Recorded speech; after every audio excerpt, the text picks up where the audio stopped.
High student, আমি Shri Shyamal Sen. Welcome to my channel. আজকে যে কমার্সের অ্যাকাউন্টেন্সি ক্লাসটা করাবো সেটা হলো ট্রায়াল ব্যালেন্স। যে অ্যাকাউন্টেন্সি ক্লাসটা বুঝাবো সেটার নাম হলো ট্রায়াল ব্যালেন্স। ট্রায়াল ব্যালেন্সে খুব ইম্পর্টেন্ট কমার্সের একটা পার্ট, কারণ আমরা জানি ট্রায়াল ব্যালেন্স না মিললে ফাইনাল অ্যাকাউন্ট মিলবে না। আর ফাইনাল অ্যাকাউন্ট হলো বিজনেসের একটা চূড়ান্ত হিসাব, আর্থিক হিসাব। যে কোনো বিজনেসের, individual business, partnership business, manufacturing business বা কোম্পানি। তাই ট্রায়াল ব্যালেন্স না মিললে ফাইনাল অ্যাকাউন্ট মিলবে না। তাই ট্রায়াল ব্যালেন্স খুব একটা ইম্পর্টেন্ট। ট্রায়াল ব্যালেন্স মানে কি? কোনো একটা নির্দিষ্ট দিনে খতিয়ানের যাবতীয় জেরগুলি নিয়ে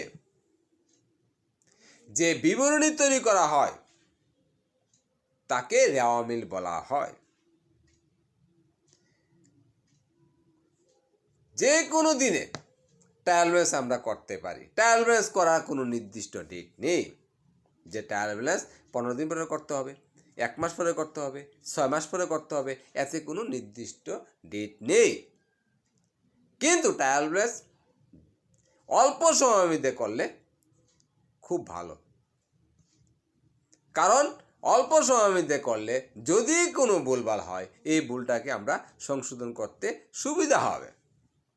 যদি 15 দিন পরে ট্রায়াল ব্যালেন্স করি, যদি এখানে কোনো ট্রায়াল ব্যালেন্সটা না মিলে কী কারণে ভুল হয়েছে, 15 দিনের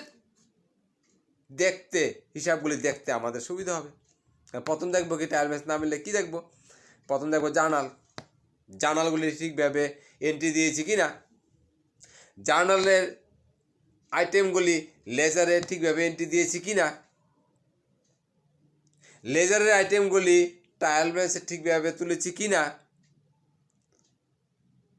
এগুলি দেখতে 15 দিনে হিসাব দেখতে আমাদের সহজ হবে, কিন্তু 6 মাসে হিসাব দেখতে কঠিন হবে। কোন জায়গায় ভুল হয়েছে দেখতে দেখতে খুব আমরা বিভ্রান্ত হয়ে যাব, কোন জায়গায় ভুল হয়েছে।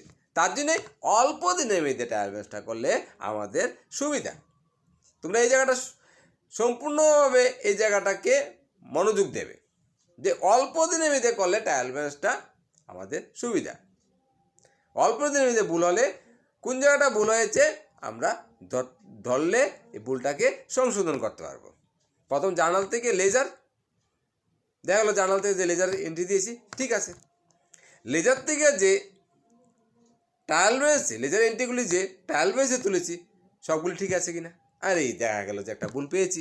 কি, লেজারে ওয়েজেস অ্যামাউন্টটা ছিল 5000, আমরা ট্রায়াল ব্যালেন্সে তুলেছি 4000, তো ভুল হয়েছে 1000। এটাকে সঙ্গে সঙ্গে আমি 5000টাকে 4000 দিয়েছি, লিখেছি, এই 4000টাকে 5000 বানিয়ে দিয়েছি।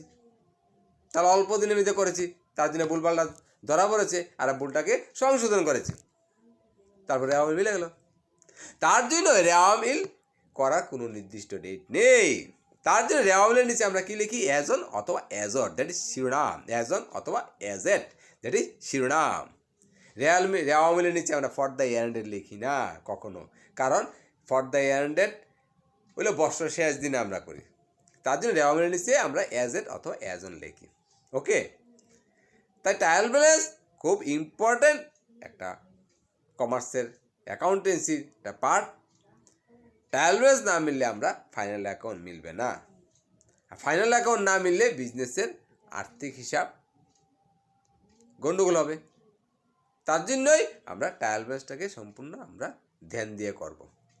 ট্রায়াল ব্যালেন্সগুলি এখন হলো, আবার বলছি, কোনো একটা নির্দিষ্ট দিনে খতিয়ানের যাবতীয় জেরগুলি নিয়ে যে বিবরণী তৈরি করা হয় কীভাবে লাগবে?